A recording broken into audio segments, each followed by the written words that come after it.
How to add core to MetaMask. Are you guys facing issues to create core on MetaMask? If that's so, then this video might help you out. Without further ado, let's get started. First of all, open MetaMask on your mobile device.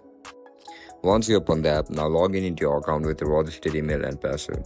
After you get logged in, now look at the right bottom of the screen where you can see the setting icon. Tap on it. Now click on networks. After you click on networks, you can see the option for add network. Tap on it.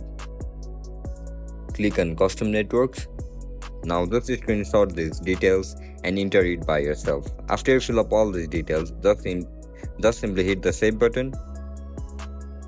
And as you guys can see, core blockchain has been added on our network. You can see core blockchain on our network, and that's it guys. That's how we're gonna add core blockchain on MetaMask. If you guys found this video helpful, don't forget to like, share and subscribe to our channel.